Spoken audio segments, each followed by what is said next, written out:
मन भावती असी से पाई।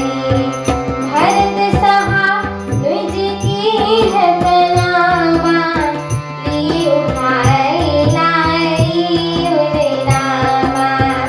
हर्षि लखन देखी दो भाता, मेरे प्रेम परिपूरित गाता। रामचरित मानस मेरी गावा, तुलसीदास की कथा सुनावा।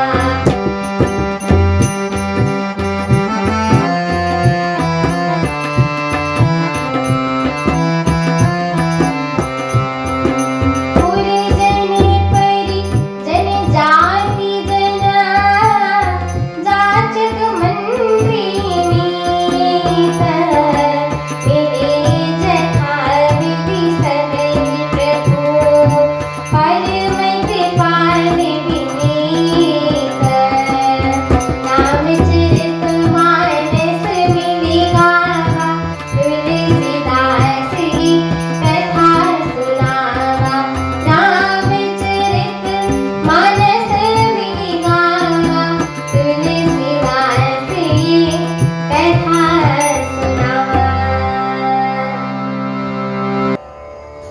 अर्थात बारातियों ने अपने अपने ठहरने के स्थान देखे तो वहां देवताओं के सब सुखों को सब प्रकार से सुलभ पाया। इस ऐश्वर्य को कुछ भी भेद कोई नहीं जान सकता था। सब जानकी जी की बढ़ाई दे रहे थे। श्री रघुनाथ जी को यह सब सीता जी की महिमा जानकर ही, उनका प्रेम पहचान कर हृदय में हर्षित हुए। पिता दशरथ जी के आने का समाचार सुनकर दोनों भाइयों के हृदय में महान आनंद समाता था। संकोचवश वे गुरु विश्वामित्र जी के कह नहीं सकते थे, परंतु मन में पिता के दर्शनों की लालसा थी।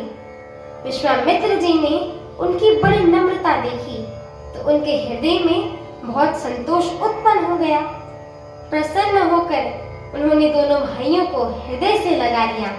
उनका शरीर पुलकित हो गया और नेत्रों में प्रेमाश्राओं का जल भर आया। वे उन जनवास को ले चली जहां दशरथ जी थे। मानिए सरोवर प्यासे की और लक्ष्य कर चल पड़ा हो। जब राजा दशरथ जी ने पुत्रों सहित मुनि को आते हुए देखा तब वे हर्षित होकर उठ खड़ी हुई एवं सुख से समुद्र में फांसी लेते हुए चली। पृथ्वीपति दशरथ जी ने मुनि के चरण धूलि को बारंबार सिर पर चढ़ाकर उसको दंडवत प्रणाम किया। विश्वामित्र जी ने राजा को उठाकर हृदय से लगा लिया और आशीर्वाद देते हुए कुशल पूछी। फिर दोनों भाइयों ने दंडवत प्रणाम करते देखकर राजा के हृदय में सुख समाया नहीं। पुत्रों को उठाकर हृदय से लगाकर उन्होंने अपने दुसह दुख को मिटा दिया कि मानिए मृतक शरीर को प्राण ही मिल गए हों।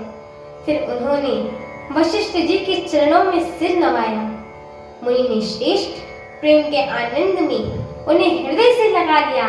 फिर दोनों भाइयों ने सब ब्राह्मणों की वंदना की और मन भाई आशीर्वाद पाए। भरत जी ने छोटे भाई शत्रुघ्न सहित प्रभु श्री रामचंद्र जी को प्रणाम किया। श्री राम जी ने उन्हें उठाकर हृदय से लगा लिया। लक्ष्मण जी ने दोनों भाइयों को देखकर अत्यंत ही हर्षित हुए और प्रेम से परिपूर्ण होकर शरीर से उनसे मिले। तदंतर परम कृपालु और विनयी प्रभु श्री रामचंद्र जी अयोध्या वासियों, कुटुंबियों, जाति के लोगों, याचकों, मंत्रियों और मित्रों से सभी से यथा योग्य मिली। हमारी आगे की श्री राम कथा को सुनने के लिए हमारे चैनल को लाइक, शेयर, सब्सक्राइब एवं कमेंट अवश्य करें। एवं आप सभी हरि भक्तों से हम दोनों बहनों का एक छोटा सा निवेदन है कि कृपया आप सभी हमारे श्री रामचरितमानस जी के इस पाठ को पूरा सुना करें, क्योंकि यह जो श्री रामचरितमानस जी है ना, एक एक चौपाइयाँ, एक एक शब्द एवं एक एक अक्षर महामंत्र के समान होता है एवं जो भी नर नारी, मनुष्य, जीव जंतु, पशु पक्षी इन्हें सुनते हैं, गाते हैं, कहते हैं, श्रवण करते हैं, उनकी जन्म जन्मांतर के सारे पाप नष्ट हो जाते हैं। एक बार प्रेम से बोलिए मर्यादा पुरुषोत्तम प्रभु श्री रामचंद्र की, माता जानकी की, लखन लाल की, पवन सुत हनुमान की, अयोध्या धाम की, जय श्री राम। जय श्री राम।